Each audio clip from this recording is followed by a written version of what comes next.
Hello viewers, welcome back to பொற்செல்வியின் தமிழ் சமையல்.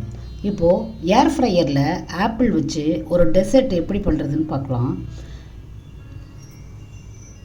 ஏர் fryer இல்லாதவங்க குக்கரில் கூட அது ஒரு ஸ்டாண்டை வச்சு அதை அப்படியே நம்ம பேக் பண்ணிக்கலாம். இப்போது ஒரு 4 ஆப்பிள் எடுத்திருக்கேன். 4ஐயும் ரெண்டு ரெண்டாக ஃபஸ்ட்டு கட் பண்ணிப்போம். கட் பண்ணிவிட்டு சென்டரில் ஒரு பள்ளம் மாதிரி எடுத்து கத்தியை வச்சுட்டு செஞ்சு வச்சுப்போம். அந்த எதுக்கு நம்ம அந்த பள்ளம் மாதிரி வைக்கிறோம்னா, நம்ம அதில் மேலே ஐஸ்கிரீம் வைக்க போகிறோம்.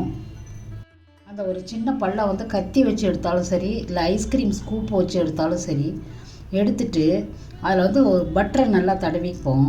ரொம்ப தேவையில்லை, கொஞ்சமாக தடவினா போகிறோம்.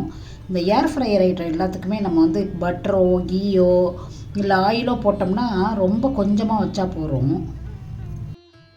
இப்போது பட்டரை நல்லா தடவிக்கலாம். அதில் பாருங்கள், இதில் எவ்வளோ அழகான ஒரு வட்டம் வந்திருக்குன்ட்டு. பட்டரை முதலே எடுத்து ரூம் டெம்பரேச்சருக்கு கொண்டு வந்துடுங்க.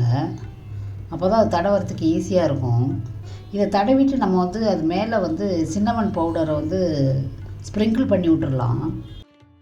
லைட்டாக ஸ்ப்ரிங்கிள் பண்ணால் போகிறோம்.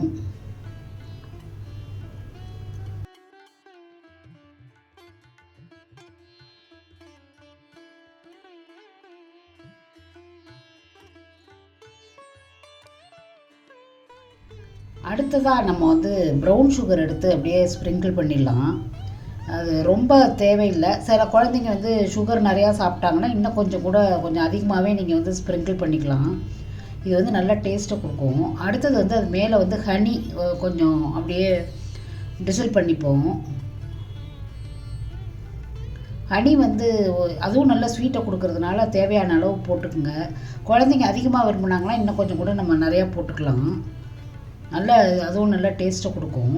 அதை எடுத்து நம்ம இப்போ ஏர் ஃப்ரையரில் ஒரு சின்ன பேக்கிங் ஷீட்டு வச்சுட்டு அதுக்கப்புறம் நீங்கள் வச்சு பேக் பண்ணலாம். எல்லாத்தையும் வரிசையாக நல்லா திறந்து அடுக்கிக்கலாம்.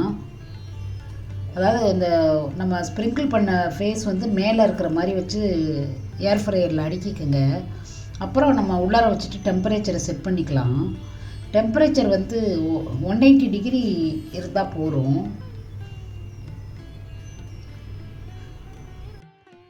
அதாவது டெம்பரேச்சர் 180 டிகிரி சென்டிகிரேட் வச்சுட்டு ஒரு 15 நிமிஷம் செட் பண்ணிவிட்டு ஸ்டார்ட் பண்ணிவிடுங்க. பாருங்கள், 15 நிமிஷம் கழித்து பார்த்தா நல்லா அழகாக பேக்காகி வந்திருக்கு. சாப்பிடவும் நல்லா டேஸ்ட்டாக இருக்கும். ஏன்னா நம்ம சின்னமன் ஹனி எல்லாம் போட்டிருக்கோம். இப்போ இதை எடுத்து வரிசையாக அடுக்கி வச்சுப்போம். நல்லா கொஞ்சம் ஆறட்டும். நல்லாவே ஆறணும். ஏன்னா நம்ம அது மேலே ஐஸ்கிரீம் வைக்க போகிறோம். நல்லா ஆறினா தான் அது ஐஸ்கிரீம் மெல்ட் ஆகாமல் இருக்கும். இது நல்ல ஒரு டெசர்ட்டு. குழந்தைங்க ரொம்ப விரும்பி சாப்பிடுவாங்க. அது மேலே உங்களுக்கு பிடிச்ச ஐஸ்கிரீம் வச்சுக்கலாம். நான் இப்போ வெண்ணிலா ஐஸ்கிரீம் வச்சுருக்கேன். அதாவது குழந்தைகளுக்கு ஒரு டெசர்ட் கொடுக்குறப்போ ஒரு டிஃப்ரெண்ட்டாக இந்த மாதிரி நம்ம செஞ்சு கொடுத்தோம்னா நல்லா விரும்பி சாப்பிடுவாங்க. இப்போ ஐஸ்கிரீமை வச்சுட்டு அது மேலே மேப்பிள் சிரப்பு டிசில் பண்ணிப்போம். மேப்பிள் சிரப்பு இன்னும் கொஞ்சம் ஸ்வீட்னர் தான் அது. மேப்பிள் சிரப்பு இல்லாதவங்க வேணும்னா கொஞ்சம் ஹனி கூட நீங்கள் போட்டுக்கலாம். அது மேலே கிறிஸ்பியாக இருக்கிறதுக்கு நட்ஸு தூவிக்கலாம். அல்லது நான் இப்போ க்ரனோலா தூவிருக்கேன். க்ரனோலாவில் ஓட்ஸ் இருக்கிறதுனால நமக்கு பிள்ளைகளுக்கும் கொஞ்சம் ஹெல்த்தியான ஒரு ஆப்ஷனாக தெரியுது. அது நல்ல டேஸ்ட்டாகவும் இருக்குங்க. அது ஏர் ஃப்ரையரில் சூப்பராக குழந்தைங்களுக்கு பிடிச்ச ஒரு டெசர்ட்டு நம்ம எனி டைம் செஞ்சு கொடுக்கலாம். நல்லா விரும்பி சாப்பிடுவாங்க.